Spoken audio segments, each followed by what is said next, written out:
Today's session. And from Cape Kennedy tonight, NASA announces that the launch countdown for a new Nimbus weather satellite is proceeding smoothly. Officials at Goddard Space Flight Center near Washington, D.C. report that a successful launch will bring to 49 the number of their active scientific satellites in orbit.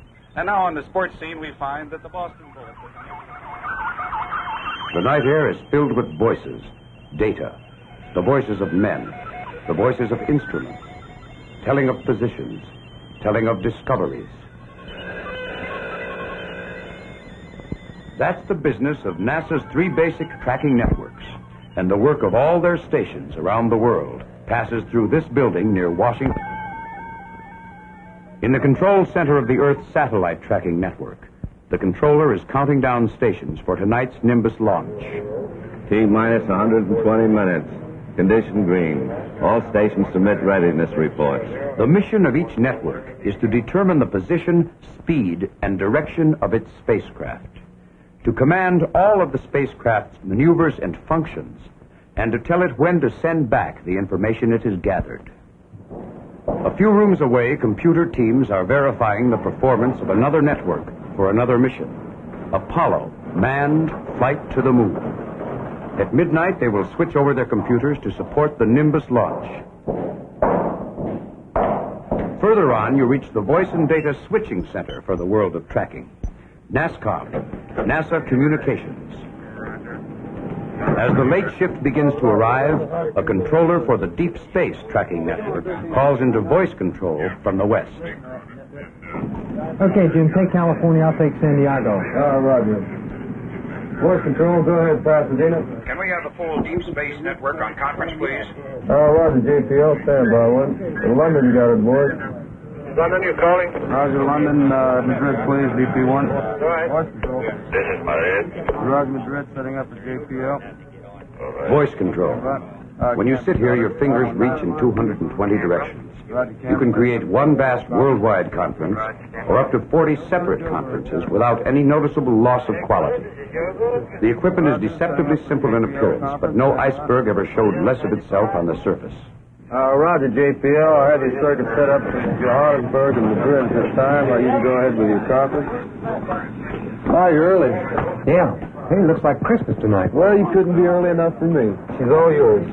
Is Alaska voice or data? That's the data circuit. Got it. Voice control. In the world of tracking, there is no night or day. The networks never sleep. Beyond voice control, torrents of teletype messages and high-speed data flow soundlessly through the faceless cabinets of the communications processor. An automatic computerized switching system monitored by experts who direct an invisible electronic ballet. On high-speed magnetic drums, 1 million words a minute come and go as electrical charges. The computer can read hundreds of addresses, route them, select circuits, and fire the messages out around the world in the time it takes you to blink. For years, some of the best engineering brains in the country have been building and improving this communications network to its present state of performance. In the terminal section, the operators monitor only a fraction of the computer's teletype and high-speed data output. Here, special teletype conferences are set up using manual switching. It's been quite a job to keep ahead of the increasing demands of the space missions without interfering with those missions. The present million-circuit-mile voice and data system is a star configuration with its center at Goddard. Its form was set by the policies of the early planners to build a single communications system, avoiding costly duplication of facilities. So today, NASCOM is the bloodstream of the 3 principal tracking networks for Earth satellites, for manned flight, and for deep space. Canberra, STADAN, come in, please. This is Goddard 1. Canberra, STADAN, come in, please. Canberra, Australia, seat of government, science, and education. A modern planned city in the heart of the nation's beautiful southeast farmlands. 3 important NASA tracking stations are located deep in the mountains beyond the city. 20 miles out is a station of the Deep Space Instrumentation Facility, DSIF, a network which supports unmanned exploration of the moon and beyond. This 7-station network is operated for NASA by JPL, the Jet Propulsion Laboratory of the California Institute of Technology.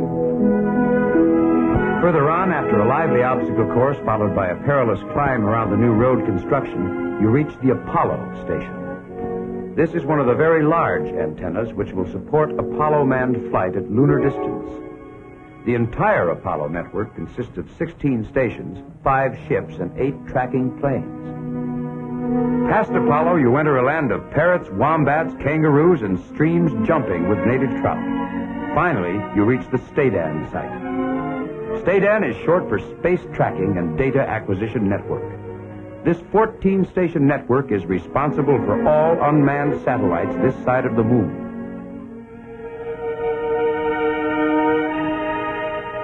Canberra STADAN is a real space tracking factory, sprinkled with many types of antennas to handle the immense volume of data received daily. Canberra STADAN, this is Goddard 1. Canberra STADAN, this is Goddard 1. Canberra STADAN. Good morning. It is fast anyway. Hi, Alec. We've got trouble out in Honolulu. We're going to bring up a patch through Africa. Would you bring up NAT 668, please, and stand by? Right one, mate.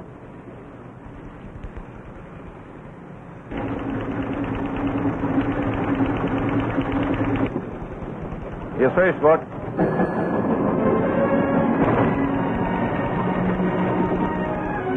As today's workload comes in, yesterday's goes out. Where were our satellites at instants of time?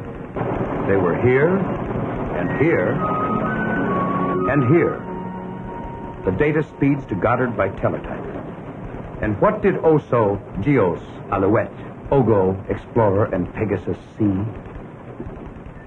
They saw solar flares, and micrometeorites, and new shapes of the universe. That's what their signals tell us as they are recorded on magnetic tape. The findings of their persistent mapping of outer space are forwarded to Goddard by airmail, sometimes by data phone. There they are reduced to meaningful language for the computers.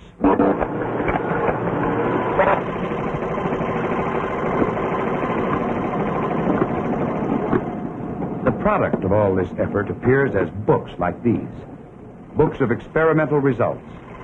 Then the books are sent back out around the world to the scientists who designed the experiments in the first place, some of them at the Australian National University here at Canberra.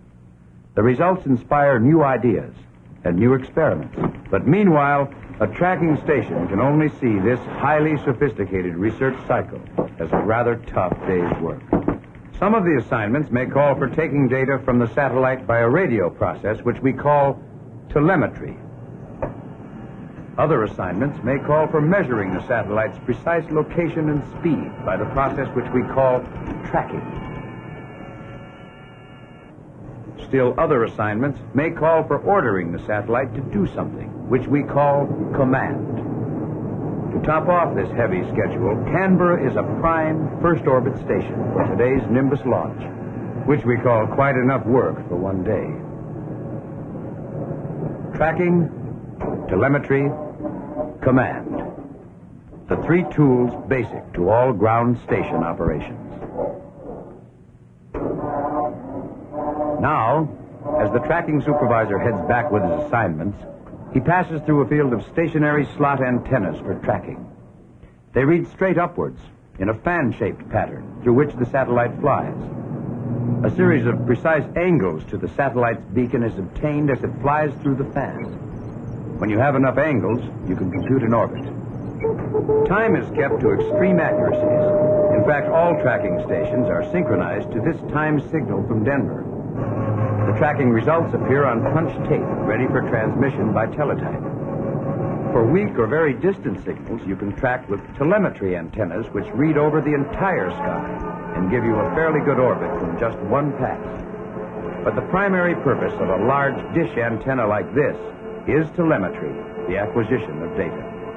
The bigger the dish, the better it can hear. This one has 100,000 times the power of your home radio.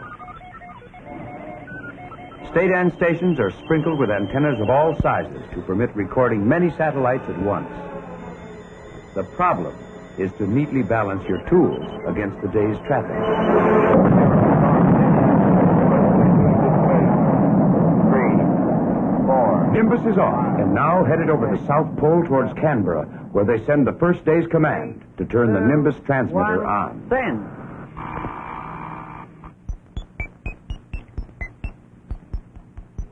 Tracking, telemetry, command. By evening, the station has produced an impressive accumulation of data and positions. Very much the same thing has been going on at all of the other STADAN stations. In Fairbanks, Alaska. In Winkfield, England. In St. John's, Newfoundland. In Santiago, Chile. And in Johannesburg, South Africa, where the first fall winds are howling over the grasslands as rain and hail signal the end of the summer dry spell. It's just noon as the STADAN engineers begin heading down the hill to the mess hall at DSIF, the Deep Space Instrumentation Facility, one of the 7 JPL stations. Today, Johannesburg DSIF is taking data from Pioneer, a satellite in orbit around the sun, 140 million miles away.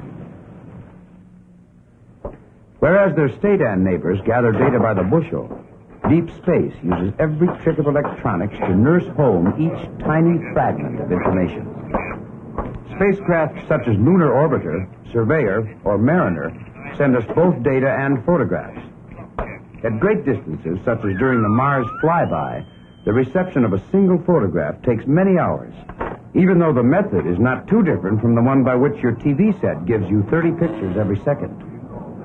To obtain the clearest possible signal over millions of miles, the Deep Space team pioneered the development of communications using ultra-high frequencies.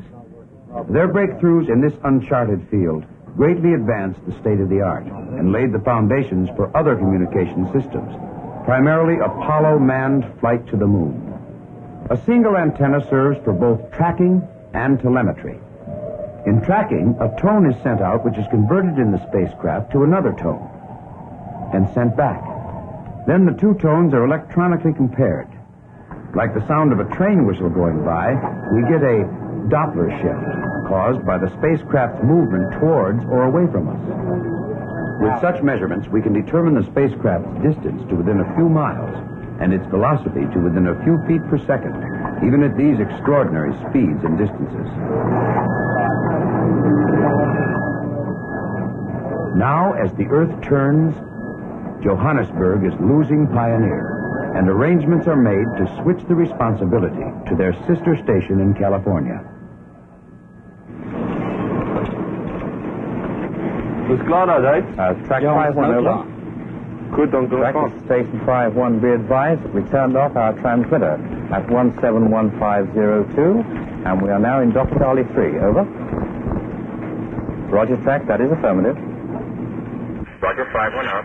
At JPL headquarters in Pasadena, California, Deep Space Control passes Pioneer to one of its 4 facilities on the Mojave Desert near Barstow, California.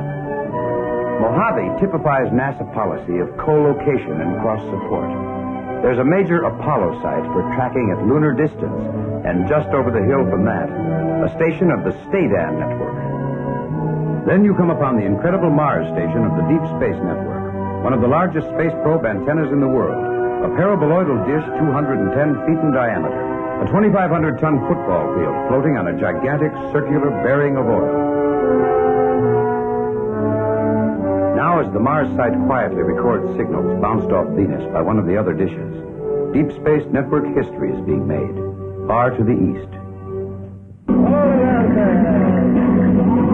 This is Madrid, Spain. 40 miles into the mountains, near Robledo de Chavana, one of the 2 deep space sites focuses on the rising moon. In the control room, a command to the spacecraft Lunar Orbiter is ready. You want to go ahead over the point and get ready for acquisition? Okay. Receiver, you're all set for acquisition, right? Receiver? A mixed bit stream will be fired off to the moon at 64,000 bits per second. Recommend second readout dry on command. 16 this is command coordinator. Go. Second readout dry on. 2.5 seconds later, Lunar Orbiter responds. Okay, video recorder on. Roger, recorder on. Roger, okay, this is the start of photo readout. Receiver, doing a signal. Signal level minus 98.5. Roger.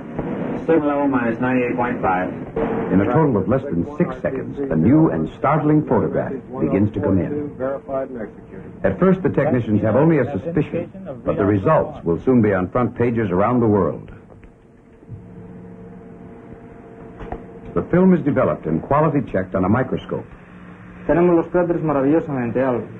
¿Qué tal se mira la Tierra? Estupendamente, tenemos media tierra. La resolución. Perfecta, y la densidad aproximada. Now they know for sure, even before the strips are fully laid up in mosaic form. It's a picture of the Earth, but not just the Earth. It's the Earth seen across the horizon of the moon. Voice control. Voice control, give me deep space operation. Pasadena, please. Oh, Roger. Stand by one. Pasadena, we have Madrid on board. Photo, this is video. We've just finished making A mosaic of the Earth shot, and it looks good. What we have here is an Earth shot with the moon in the foreground. The focus is good, the exposure is good. We can see detail. The shot's fantastic.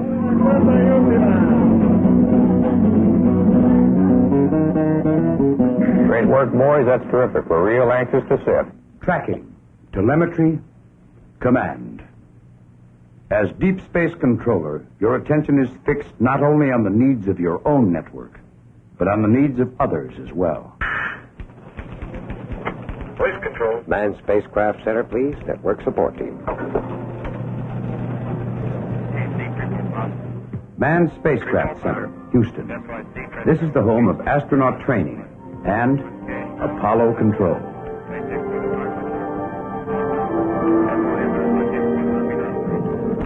Houston, I see. T plus 107 minutes. Third stage refire still looks good for 1548. Roger, Houston. We can now confirm Goldstone's and Canberra's readiness for Apollo support at $1,500. Roger, JPL. On acquisition, go remote and transmit format 3 high-speed data. When you enter the control center for manned flight, you have fully stepped into the world of real time, though everything may seem very unreal at first. Real time means simply right now time, or as close to it as we can get. The instrumentation controller monitors tracking station readiness and performance right now. The biomedical officer watches the astronauts' heartbeats and respiration right now. The flight director watches the swiftly changing position of the spacecraft right now. And the spacecraft communicator is talking with the astronauts right now, which is no surprise since their voices are coming from this facility nearby, where they will spend many days flying to the moon and back without moving more than a few inches. Fuel cell voltages and currents. Roger. On board fuel cell 1, reading 29 volts, 9 amps. For every hour of spaceflight, an astronaut may spend 100 in simulations. It's the same for the Apollo tracking stations. And these skill drills are so like the real thing that everyone easily forgets that they aren't. But today's simulation is only beginning. Theoretically, Apollo is still in Earth orbit, and the station at Carnarvon, West Australia, will be next to acquire. Directly from the Houston computers come predictions telling the wide-beam radars where to look. And as they lock on, the direction is automatically passed to the long-range, narrow-beam antennas. Spacecraft valid C and S-band track. CSM and IU-TM solid.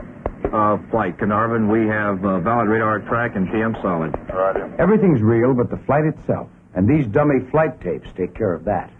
Simulations contain the types of complications which might occur during an actual flight. Capcom, Sergeant. Go ahead, Sergeant. Come on, pilot stage looks pretty good from here. Roger. GNC go, Capcom. ECOM go, except for field cell 1. Boosters go, Capcom. Apollo. Carnarvon, Capcom. On VHF. Carnarvon, Apollo. We'd like for you to pull fuel cell 2 offline. We hope that we can increase the load on fuel cell 1 and bring it temp up. Roger. Stand by, Carnarvon. As data comes in from the stations at Guam, Hawaii, Guaymas, Mexico, and Corpus Christi, Texas, computer displays at Houston indicate when the Earth, the Moon, and the spacecraft will all be in exactly the right place for refire into lunar transfer. FFI System 1 and 2 receiver test lamps are not lighted. Even a 1-second error here could be a massive error at lunar distance. The command is loaded at Apollo control at Houston and will be transmitted by the Atlantic ship.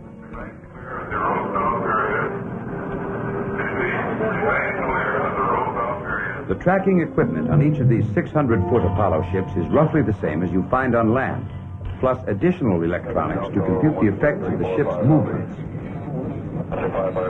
Overhead, tracking planes of the Apollo network furnish further support during this critical maneuver. Now the spacecraft is go.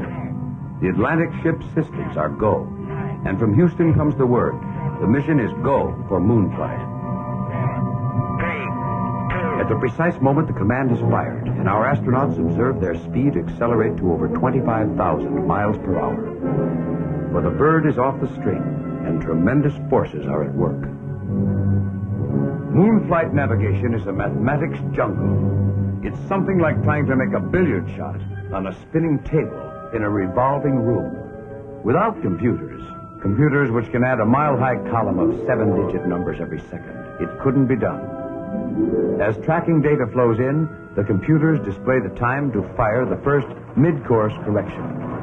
Out go the updates, commands to bring the onboard computer up to date. Through the communications network, to the tracking station's on-site computers, and out to the spacecraft. In this case, to the back room, of course, back into the simulation program. Meanwhile, the astronauts are practicing solutions of the same problems using their onboard computer and by taking star sights to obtain their position.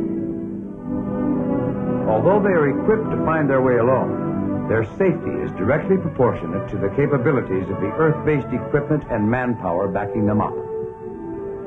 Now, the simulation program confirms that Apollo has technically entered moon orbit. In this way, we've really been there many times already. Tracking, telemetry, command. No question of they're doing fine. Back at Goddard, the Earth satellite controller keeps his eyes on the heartbeat of STADAN.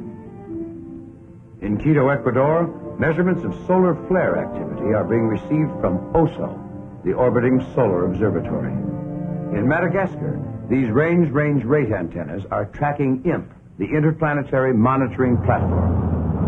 Now, Fairbanks, Alaska commands the new Nimbus to start its picture-taking operations. And 80 minutes later, Rosman, North Carolina, asks Nimbus what it saw over the Philippine Sea. It saw the makings of a typhoon. From North Carolina to Goddard, through Nimbus control to the Weather Bureau, the word goes out to 9 countries on the edge of Asia. In many places, such as at this meteorological station in Bombay, they don't have to wait. Using low-cost telemetry equipment, people all over the world can read our weather satellites as quickly as we do. Weather satellites even send this code, telling when and how to look for them next. 2,500 miles to the west, in the high plains near Addis Ababa, the operator of one of 12 optical sites looks with satisfaction at the clear sunset and prepares for a long night of picture-taking. Pictures showing satellite tracks pinpointed among the stars. This optical network is operated for NASA by the Smithsonian Astrophysical Observatory. The high resolution of these measurements is the most precise confirmation of radio tracking results. At Point Barrow, Alaska, and at Fort Churchill, Canada, sounding rockets blast off the rim of the Arctic Circle to study the Aurora Borealis. And the Apollo station at Madrid receives a model of the Apollo Command Module, part of an educational exhibit to be shown throughout Spain. Madrid has just confirmed that the astronauts have theoretically finished their simulated excursion to the moon's surface and have proceeded safely back aboard the command module. At voice control, the late shift returns to work for the second time as the most crucial phase of the manned flight begins. Voice control. This is Houston IC. Give me Catfish Test Director. Catfish Test Director. Apollo is tearing back to Earth.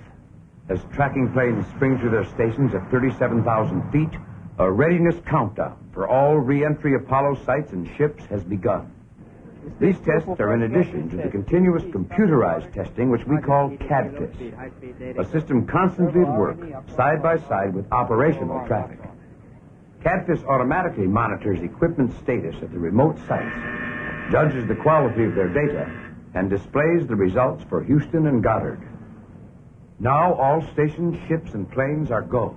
Here comes Apollo for re-entry at a speed nearly twice that of Gemini flights. The return course corrections were computed to aim the spacecraft into a segment of the Earth's upper atmosphere only 40 miles thick. Too high, the spacecraft would miss Earth altogether. Too low, it would be lost. Suddenly, all communications with the spacecraft are cut off as the hot gases surrounding the heat shield black out their radio signals. This is the point in a 7,500-mile landing footprint when the spacecraft has braked its speed as much as it dares and must now skip out again to cool off. In the land of the blind, one eye is king, and the re-entry jets strive valiantly to keep contact. But it's no go. Until the heat shield cools, the blackout ends, and the Pacific Ocean ship locks on. The computers go furiously to work. In mission control, the landing coordinates are displayed 15 minutes before we land. Now, from its spectacular perch above Waimea Canyon in Oahu, the Hawaii station locks on to track the spacecraft down. This is when the ships and planes would converge on the target area.